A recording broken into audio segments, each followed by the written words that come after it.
तो अभी हम देखेंगे नेक्स्ट पॉइंट, जिसको ट्रेजरी हाउस कहा जाता है, खजाना महल। हाँ जी। अकबर की जो तीनों रानियां थी, तीनों के लिए सेपरेट सेपरेट रूम इसमें बनाए गए, और कुछ इतिहासकार अपने मतों से इसको आंख मिचोली भी लिखते हैं। हाँ जी। ऐसा कहा जाता है कि फ्री टाइम में अकबर यहाँ अपनी रानियों के साथ हाइड एंड सीक भी खेला करते थे। अच्छा जी।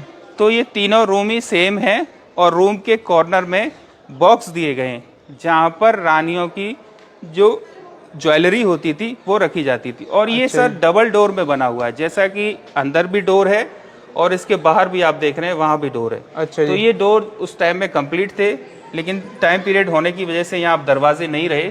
और पहले जो दरवाजे होते थे ये पत्थर के फ्रेम, चौखटें अलग होती थी और घूमने वाले दरवाजे अलग से होते थे। अच्छा जी।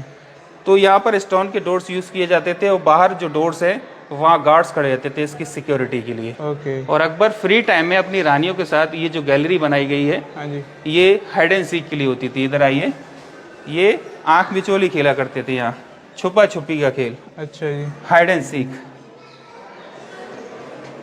और ये तीनों रूम सेम है, और रूम के कॉर्नर में ये इस तरीके के बॉक्स दिए गए हैं, ज़्यादा डीप नहीं है, जहाँ पर जेवरात रखे जाते थे। अच्छा जी। इनके अभी आप हाथ इसमें ना डालिएगा, क्योंकि अभी जो है लोग मिसयूज करते हैं। ओके। और इस तरीके से ये जो पत्थर है, इसको इस सांचे में जो है कवर किया जाता था, इसको ढक दिया जाता था। अच्छा जी। और रूम के चारों साइड में इसी तरीके से ये कॉर्नर में ये बॉक्स बनाए गए हैं।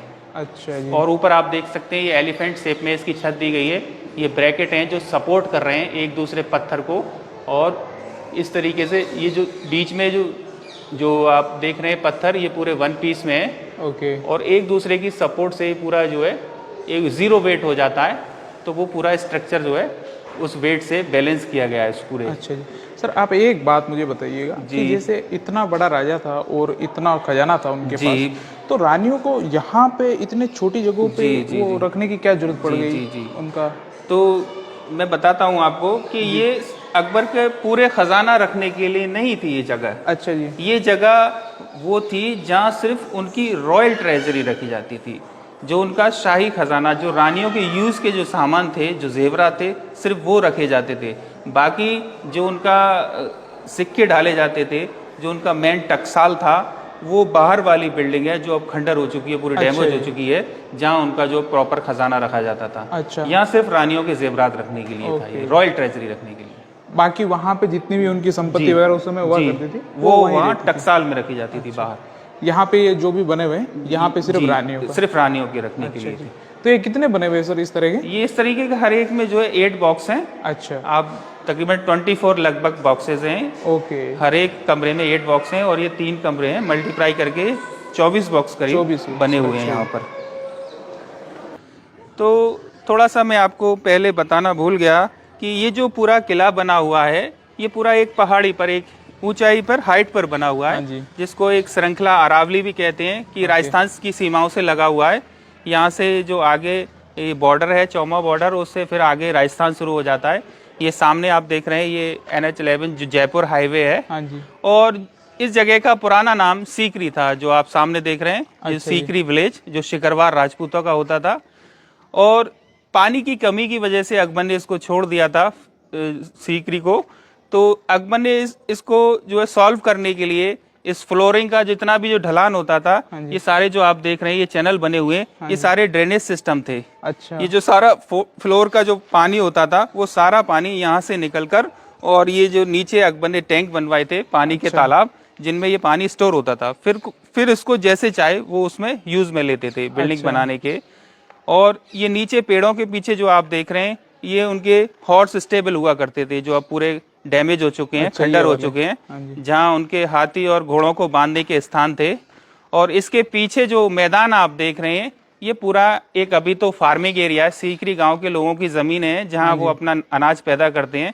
लेकिन अकबर के टाइम में ये पूरा एरिया एक लेक से ढका रहता था। यहाँ पर एक आर्टिफिशियल वाटर लेक था, जिसको मोती झील कहा जाता था। ऐसा कहा जाता है कि जब अकबर ने इस किले को बनवाया पहाड़ी पर बीच में, तो 3 साइड से इस किले का सॉलिड बाउंड्री वॉल करवाया था। अच्छा। जैसा कि अभी आपने फतेहपुर सीकरी एंटर किया होगा, हाँ जी। तो एक आगरा गेट से आपने एंटर किया होगा, उस वॉल में इसी तरीके के 9 डोर्स थे, Ajmeri gate, Gwalior gate, Delhi gate.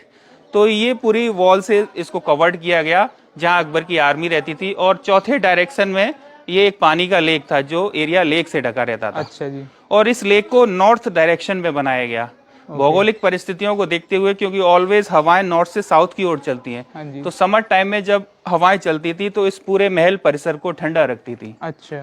और अकबर का जो एलिफेंट था, अभी इस तरफ से शायद हमको ना दिखाई दे क्योंकि पेड़ों की वजह से ये ढका हुआ है। ये सामने जो आपको टावर जो दिख रहा है, टॉप पे जो बुर्ज दिख रहा है, ये वो हाथी था जहां उसको बैरिड किया गया।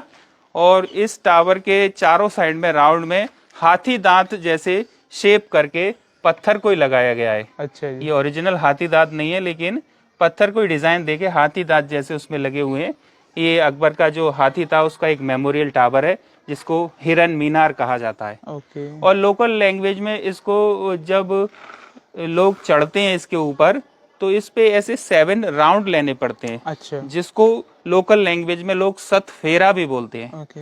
ऐसा माना जाता है कि अकबर के टाइम में जो गरीब लोग होते थे, हिंदू कपल्स होते थे, जब उनका विवाह कंप्लीट होता था तो उनको इस राउंड लेके इस मॉन्यूमेंट के ऊपर चढ़ाया जाता था। तब उनकी शादी जो है शुभ और कंप्लीट मानी जाती थी। अच्छा। क्योंकि हिंदू कल्चर के मुताबिक 7 फेरों के बाद विवाह कंप्लीट होता है।